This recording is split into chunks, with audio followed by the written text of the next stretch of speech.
ones back in 2017, they, quote, shouldn't be very worried about being deported. Should they be worried now? The Dreamers are going to come later, and we have to do something about the Dreamers, because these are people that have been brought here at a very young age, and many of these are middle-aged people now. They don't even speak the language of their country, and yes, we're going to do something about the Dreamers. What does that mean? And what are you going to do? I will work with the Democrats on a plan, and if we can come up with a plan, but the Democrats have made it very, very difficult to do anything. Republicans are very open to the Dreamers. The Dreamers, we're talking many years ago, they were brought into this country, many years ago. Some of them are no longer young people, and in many cases, they become successful. They have great jobs. In some cases, they have small businesses. Some cases, they might have large businesses. And we're going to have to do something with them. And you want them to be able to stay. That's what you're saying. I do. Okay. I want to be able to work something out. And it should have been able to be worked out over the last 3 or 4 years. And it never got worked out. You know, Biden could have done it because he controlled, Congress to a certain extent, right? He could have done something, but they didn't do it. I never understood why, because they always seem to want to do it, but then when it comes down to it, they don't. I think we can work with the Democrats and work something out. Let me ask you about another group of people, the estimated 4 million families in America who have mixed immigration status. So I'm talking about parents who might be here illegally, but the kids are here legally. Your borders are... You're talking about separation. Well, I mean, there are two aspects to this. Your border czar, Tom Homan, said they can be deported together. Correct. Is that the plan? Well, that way you keep I don't want to be breaking up families, so the only way you don't break up the family is you keep them together, and you have to send them all back. Even kids who are here legally? Well, what you're going to do if they want to stay with the father? Look, we have to have rules and regulations. You can always find something out like, this doesn't work, that doesn't work. I'll tell you what's going to be horrible. When we take a wonderful young woman who's with a criminal, and they show the woman, and she could stay by the law, but they show the woman being taken out, or they want her out, and your cameras are focused on her as she's crying, as she's being taken out of our country, and then the public turns against us. But we have to do our job, and you have to have a series of standards and a series of laws, and in the end, look, our country is a mess. Let me ask you about some of your other promises on this topic. You promised to end birthright citizenship on day one. Is that still your plan? Yeah, absolutely. The 14th Amendment, though, says that, quote, all persons born in the United States are citizens. Can you get around the 14th Amendment with an executive action? We're going to have to get a change. We'll maybe have to go back to the people, but we have to end it. We're the only country that has it. Through an executive action? We're the only country that has it. Do you know, if somebody sets a foot, just a foot, 1 foot, you don't need to, on our land, congratulations, you are now a citizen of the United States of America. Yes, we're going to end that because it's ridiculous. Through executive action? Well, if we can, through executive action. I was going to do it through executive action, but then we had to fix COVID first, to be honest with you. We have to end it.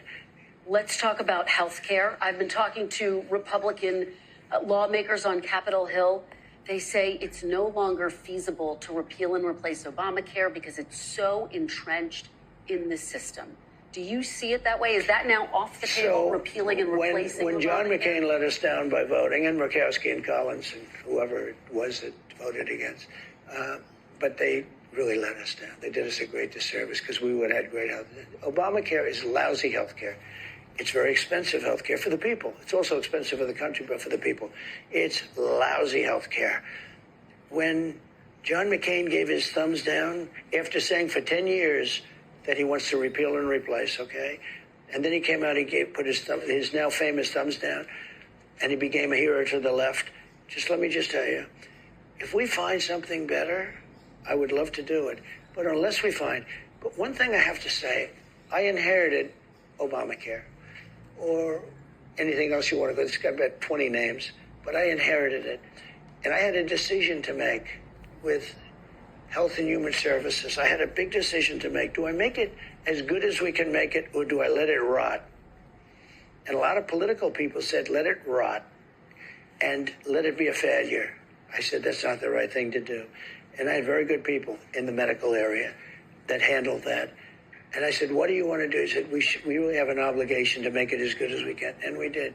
We made it as good as we can make it.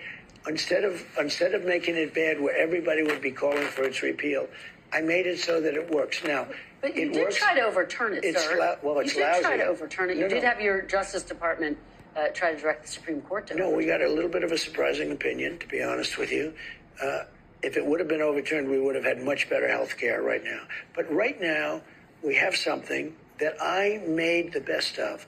I could have made the worst of it, and it would have fallen by the wayside. I did the right thing from a human standpoint. But, you know, I'm sort of proud of my decision. At the same time, sometimes I regret it. I told the people, and I gave them the money to do it. I said, fix it, make it work, because people would have suffered.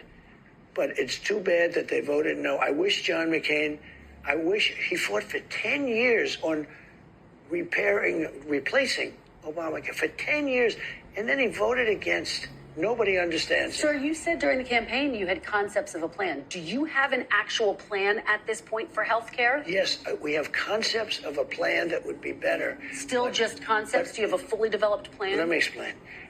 We have the biggest healthcare companies looking at it. We have doctors. We're always looking because Obamacare stinks. It's lousy. There are better answers. If we come up with a better answer, I would present that answer to Democrats and to everybody else, and I do something about it. But until we have that, or until they can approve it, but we're not going to go through the big deal. I am the one that saved Obamacare, I will say, and I did the right thing. I could have done the more political thing and killed it, and all I had to do is starve it to death. You did try to have your Justice Department effectively kill it, though, No. sir. Kill it from a legal standpoint, but from a physical standpoint, I made it work. In your concepts of a plan, sir, will people with pre-existing conditions still have coverage, and can you guarantee their prices will not go up? The answer is yes. They'll have coverage. You have to have it. And what about their because prices? You know what? What about their prices, sir? I want the prices to go down. I want to have better health care for less money. And there are ways of doing it, I believe. Let's talk about abortions.